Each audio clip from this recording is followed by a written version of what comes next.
OBC आणि मराठा आमने सामने आलं मला असं वाटतंय का? आणि त्याच पार्श्वभूमीवर भाजपकडनं अशी मागणी किंवा चर्चा आहे की पंकजा मुंडेंना राज्यसभेवर पाठवा.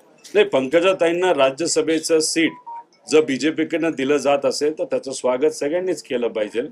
त्यांच्या वडिलांनी खूप मोठं कार्य राजकीय क्षेत्रामध्ये त्या ठिकाणी केलेलं आहे. पण द्यायचं का नाही द्यायचा हा विषय हा शेवटी बीजेपीचा विषय आहे.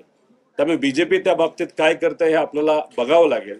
कारण त्यांना राज्यमंत्रीपद दिल्यानंतर लगेचच त्यांना मंत्रीपद सुद्धा द्यावं लागेल.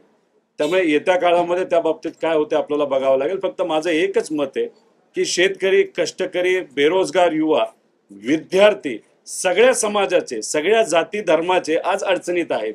पण त्यांच्या बाबतीतली चर्चा या राज्यामध्ये सरकारमध्ये असणाऱ्या लोक तिथं करत नाहीत. तर मग त्याच्यावर कुठेतरी चर्चा व्हायला पाहिजे. जाती जातीमध्ये ते निर्माण करून हाताला काम पोटाला अन्न कोणालाही मिळणार नाही.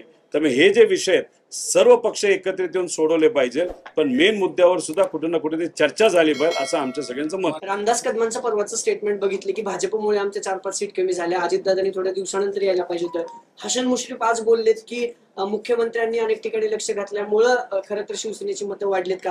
हे सगळे लक्षण कशाचे आहेत? महायुतीमध्ये अलबेल नाही, विधानसभेत हे सगळे एकत्र राहतील असं मी आधीच म्हणलोय की हे जे विधान आपलं सेशन आहे, जे आता आमचं सेशन सगळ्या आमदारांचं सुरू होईल महाराष्ट्राचं, ते जसं सेशन संपेल त्याच्यानंतर महायुती राहील असं मला वाटत नाही.